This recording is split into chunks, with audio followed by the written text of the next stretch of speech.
Good day, ladies and gentlemen. My name is Subramaniam Maslamani. I am a Tamil. Today my topic is imposing political, economic, social and psychological sanctions against racism, fanaticism, narcissism, state terrorism and narcotism in Sri Lanka. Governing a country is like weeding a garden. Just get rid of the bad elements and the crops will flourish. But what is Mahinda Rajapaksa and the criminals are doing? They are weeding the crops and cultivating the weeds. Sri Lanka is a nation that's ravaged by institutionalized racism, fanaticism, narcissism, state terrorism, and narcotism. Instead of freedom, equality, peace, fraternity, respect, responsibility, progress, and prosperity. I have introduced two new words here not found in the dictionaries, that is state terrorism and narcotism. One could read about rampant sale and use of narcotics in Sri Lanka in the link below. That was in Sunday Times, a Sri Lankan newspaper. Sri Lankan Sinhalese simply cannot understand that they must stop defining people by their own, sometimes right and most of the time wrong thoughts, convictions, definitions, communication methods and systems, but must allow other races of people to be their own people in their own way, to be creative. Sometimes I wonder if Sri Lankan Sinhalese are kind of frogs in an island surrounded by the Indian Ocean. While frogs live in a body of water surrounded by landmass, here they live like frogs in a landmass surrounded by a body of water. Quite interestingly, if they continue this attitude, they will always be a tourist paradise and a proletariat nation. There seems to be a huge continental divide between the two communities of people vis-a-vis Tamils and Sinhalese. One that is Spartan and the other that is Roman. One is strict in customs, character and culture, and the other one that's easygoing and carefree.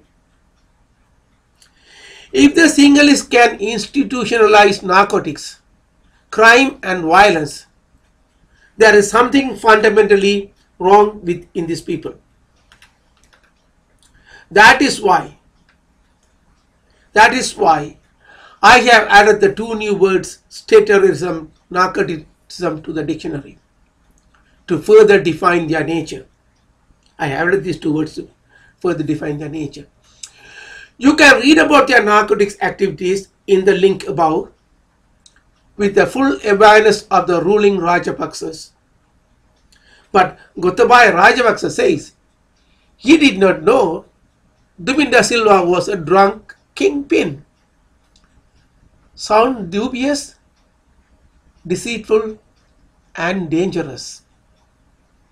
I hope Sri Lankan Sinhalese find a quick fix to their inabilities and ineffectiveness so that they begin to enjoy a good standard of living. Thus they will have something to wake up for and live up to. The best thing ever happened to Sri Lanka is the diaspora, who spread all around the world and can see the different cultures. Sri Lankans do not seem to have a plan for their nation and for their future. Politicians should not plan their future by years and political terms, but by the generations to come and on working and leaving a legacy. The Sri Lankan culture of the last 60 years have evolved, mutated, and metamorphosed, and now it manifests as narcotism. The Sri Lankan establishment has found a new means to quick economic development, that is selling narcotics. It is in the interest of the free world to start a new frontier warfare against narcotism. Narcotism is going to destroy the civil world that took at least 5,000 years to build. Narcotism does not happen overnight, but it is years and years of socio-economic and political neglect that led to people looking for a new way to living. In Sri Lanka, it is under the disguise of racism and fanaticism that the underworld of narcotism has taken over the parliament and the state institutions. It is hard to take it back, for the disease has spread to various and powerful echelons of the nation. Recent gang shootout in the capital Colombo indicates that the President Rajapaksa, the Defense Secretary Gotabaya Rajapaksa, and other lawmakers were involved in powerful gang warfare. The world must come together and impose political, economic, social and psychological sanctions to wean this nation out of racism, fanaticism, narcissism, state terrorism and narcotism. We raise and praise our Honorable Prime Minister, Mr. Stephen Harper, for having set the course and pace in the right direction. We thank you very much, sir. It's a warning to USA, Russia, Europe and China to guard against the breakdown of social fabric, and the government must become morally sound to keep their nations on an even keel. The leaders must ensure that in the interest of our future, they have to maintain a civil, well-mannered society. Politicians must plan their future, not by years and terms, but by generations to come. We are at a pivotal point in the history, and the Nazis and the narcotics are barbarians at the gates trying to hijack the normal and moral world. Today, one has to participate in the greater society besides their family and individual prosperity. Sri Lanka represents a microcosm and preview into what may happen if superpowers do not get together and bring about the necessary changes in the world. State terrorism has been going on for a long time. It is the way tyrants stamp out concerned citizens, critics, and people who were considered as their opponents. Human nature tells us that we are very self-righteous and invade the freedom and privacy of other people. That is nature and natural. But as morally developed people, we have an obligation to our own kind. Besides, as physically weaker of the animal kingdom, we need each other more together. It's better. We do well when we all get along very well. But given the opportunity, we like to get to the top of the food chain and the totem pole and like to stay there for survival and false sense of prestige. Criminals that way become tyrants. Rajapaksas are a stark example of how criminals can get to power and become tyrants. What have spoiled the human race are vanity, arrogance, and prestige. I think we are okay with avarice, ambition, and greed. The last three can only benefit the society indirectly, but self-style without sense of community and service are bad for all. Democracy is a weak soul. It assumes that society is good and great always, all the way, always. That is in the eye and mind of good birth and good upbringing, but when bad people get involved, it can be hijacked for their own personal reasons.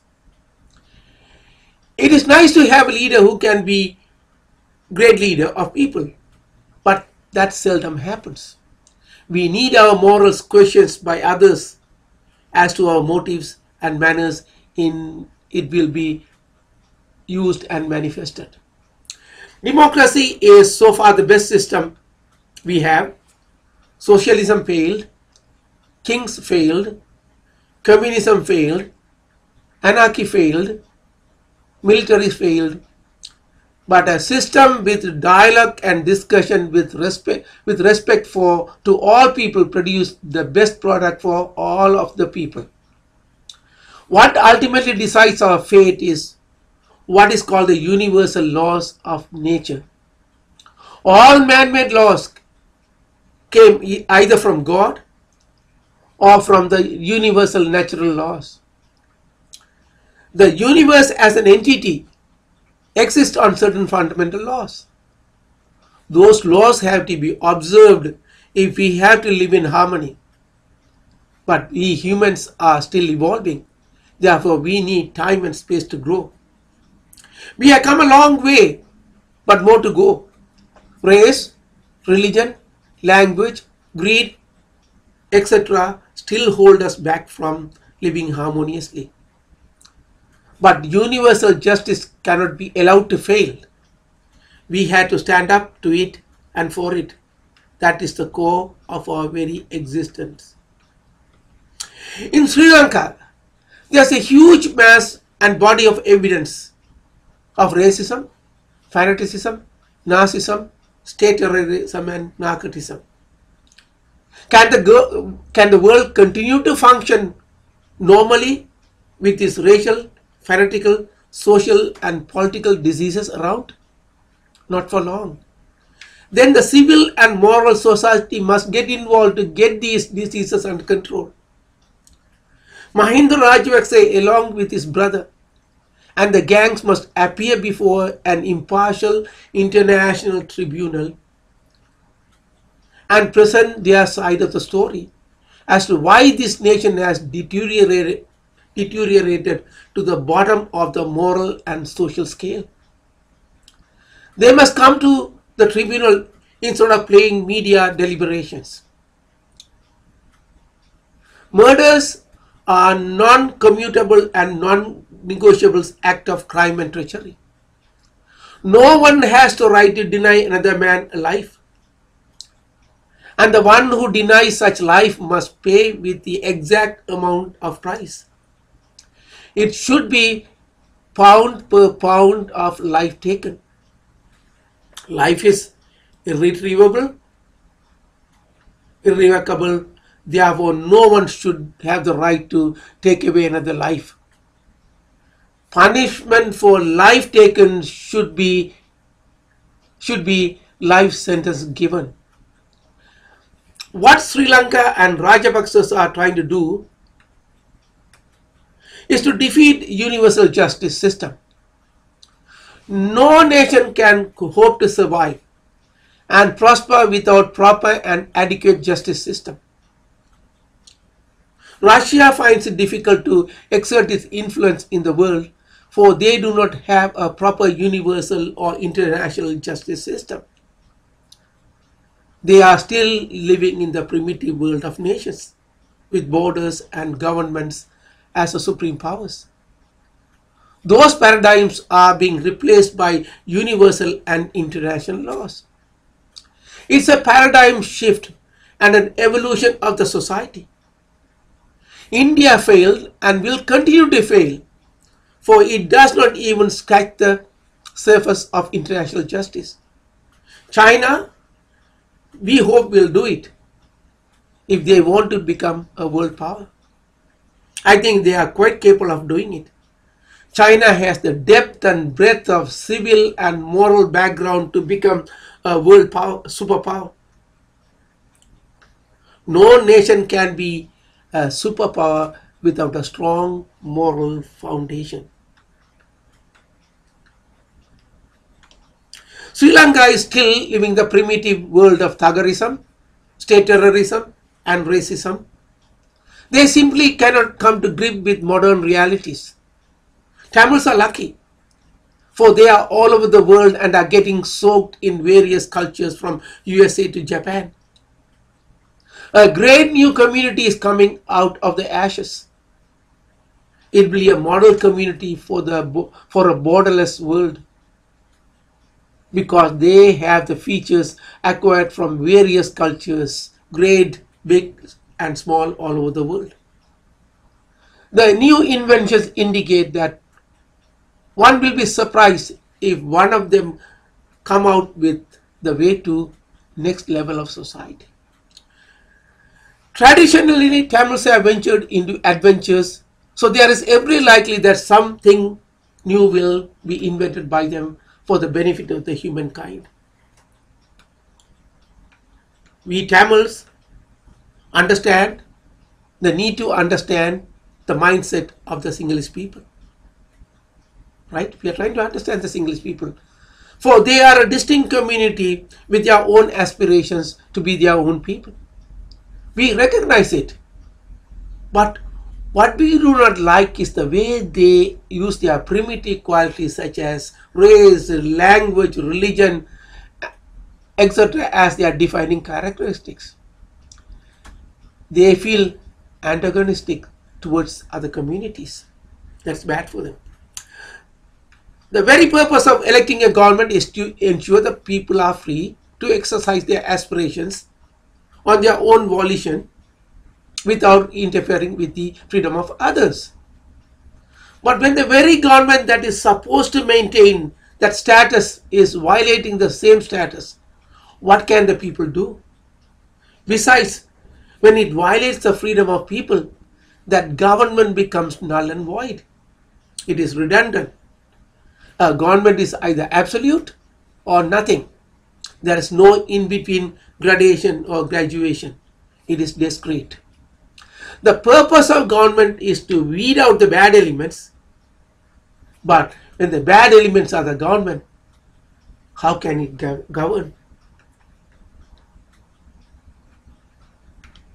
But the average Sinhalese on the street and at the village and the small cities have no sense of civil society. They live in constant fear. The same fear that they face in nature, they feel in nurture. So, what do they gain in being part of a feudal system? Nothing. The evidence in the last 60 years is that their life did not get any better. Therefore, time for a social revolution. I do not know even Rajapaksas, their cronies and their hijacked government have any sense of society, freedom, equality, respect and responsibility. In Canada, where I live, I am treated the way others are treated, with equal and equitable justice. And if anyone violates or challenges my right to life, or right to exercise my freedom, or the right to my freedom, I confront them right then and there. I cite my rights under the Constitution of Canada, especially the Charter of Rights and Freedoms. I can do in Canada because everyone knows that they have a legal obligation. And the law enforcement and judiciary are impartial and remote as to who was violated and who the violators are. So dispensing unbiased justice is possible. But in Sri Lanka, if you belong to the ruling party or a close acquaintance of the Rajapaksa family, then justice is what Rajapaksa thinks good for them. It's called situational justice, where justice where the justice which is good for the Rajapaksas and appropriate for the situation. The power of the people have gone in the hands of the ruling Rajapaksas. Rajapaksas are criminals, that everyone knows. To them, what is right is what is good for them. But little they know, in the long run, it is bad for them too. It is sheer ignorance that drives them to primitive thinking and barbaric behavior. When Gotabaya Rajapaksa talks, one can feel and fathom his ignorance. The guy is an uneducated, uncultured, sorry to use the word, bastard, who has no respect for others and their views. Let me take the responsibility and blame for calling a spade and a bastard a bastard. There is no better way to describe people who ruin lives and destroy nations. The root of their ignorance is arrogance coming from their family. Family root in Yala jungle, you know, the jungle in Hamadota, where all they saw was animals fighting each other, killing each other. In this story below, an Aboriginal man was brought before the judge in Florida, USA, for stealing a purse from an old and elderly lady. This man asked, when the judge asked him why he snatched the purse from an old and elderly lady, this man asked the judge, what is wrong with it? The judge told him, it is wrong according to the law. But he said that in nature, where he came from, the big and the strong animals take away the food from the weak and the small. He asked, is there anything wrong with it? That is what he is accustomed to. Therefore, he thinks that is perfectly right for him. Rajapaksas came from a remote area where his father was a strong man and a politician. So whatever they said and did to the weak is okay, for there is no one to question them. That is the reason why that's the reason why to Rajapaksa crime is nothing unusual. That is how they saw it in Hamadota. That is how their father showed and responded. Therefore, they behave like that. Nature and parents are our two great teachers.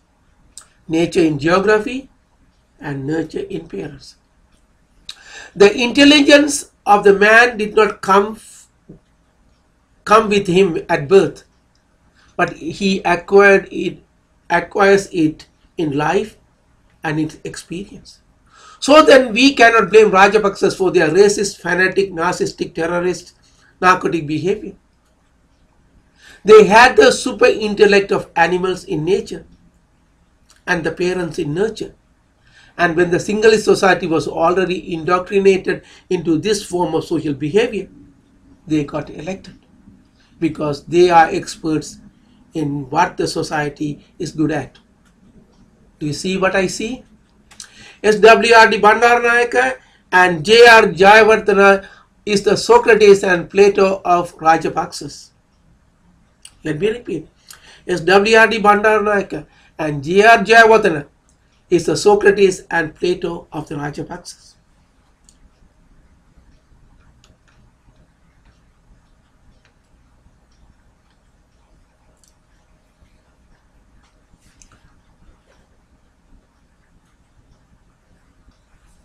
We have studied that nations and empires disintegrate slowly. It's a long process of moral bastardization and social prostitution of the moral code on which the civil society is built. Why Russia, China, India, and Pakistan are indifferent to what happened in Sri Lanka to the Tamils? India it's okay. They are degrading into Nazism, so they do not see it as wrong. But to us in the West, where we cherish the society more than the economy, we see the moral bastardization and social prostitution very clearly. We are handcuffed and hamstrung, for we have to go with the consensus of the United Nations, where Russia and China has veto power. Look at the evolution of politics in Sri Lanka.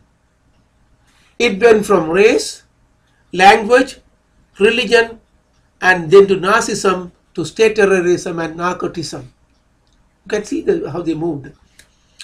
All along it was said and told the Tamils are the problem. We were the scapegoats of state terrorism. But Tamils have come out of Sri Lanka and proved otherwise. We are one indefatigable people with never-ending source of energy. In the meantime, in the last 60 years, what has Sri Lanka done? Gone from bad to worse, and world famous medical professionals were brought not to survive a dying Einstein, but an island notorious drug dealer, gangster, and elected lawmaker called Duminta Silva. Can you see it? They didn't bring in the medical professional to survive an educated man or a great man in the country, but to save a notorious drug dealer. If you can kill 40,000 creative Tamils, why not let one criminal at least die and save the nation of disaster? Sad indeed, isn't it? Look at the composition of the present government. It's a loose collection of criminals, murderers, fanatics, and narcotics. Why would a nation take this path?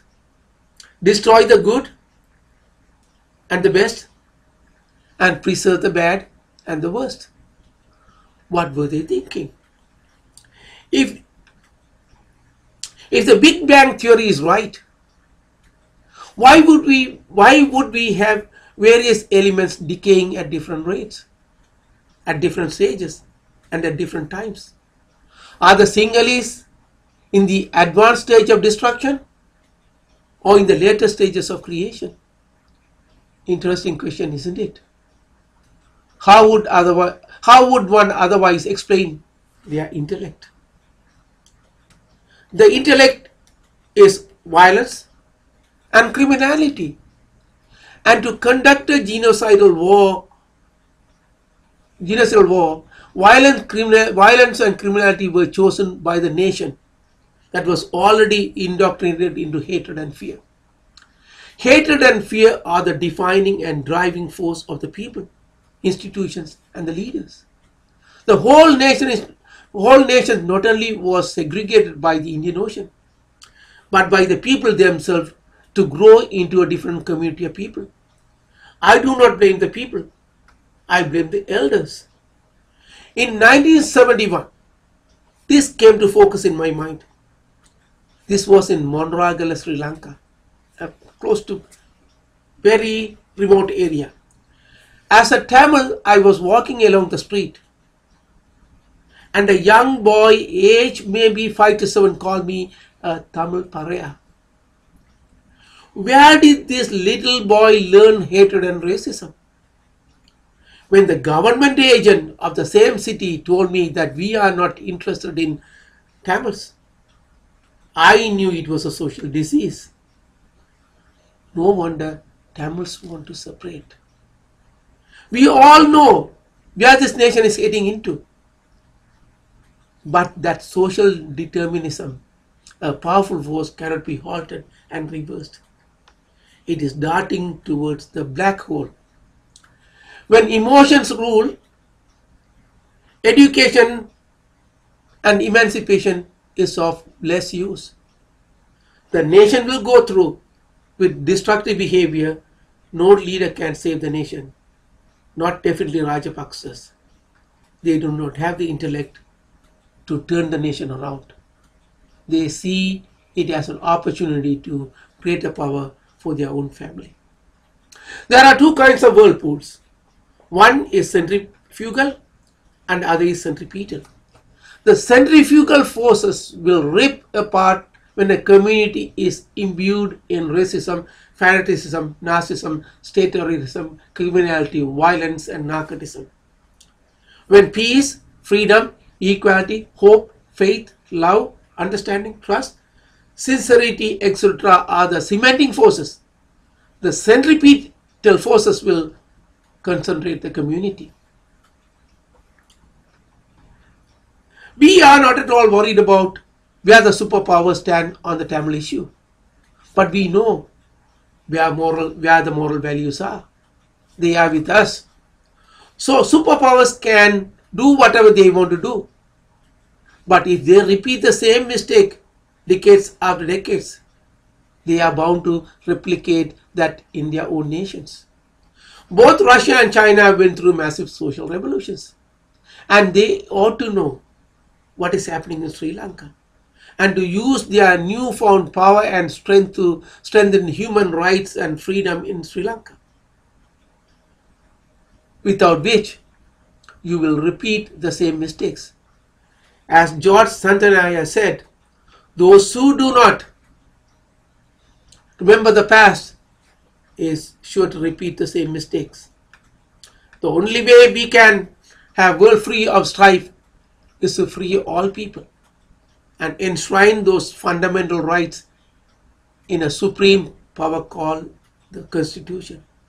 A Constitution must be the supreme power, which can only be modified with very high percentage of people voting for change. But for the Tamils all over and everywhere, there's only one way to preserve and progress. That is, we begin to exert our birthrights to freedom and the choice of vocation to advance our lives. This will only be possible by every Tamil unto oneself become a nation.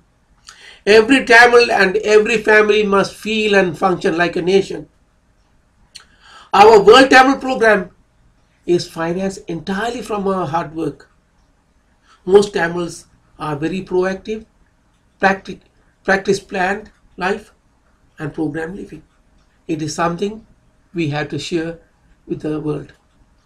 Now that the borrow and live world is over, we have to work and live and maintain equitable trade levels to maintain sustainable equilibrium for a safer and socially equal world.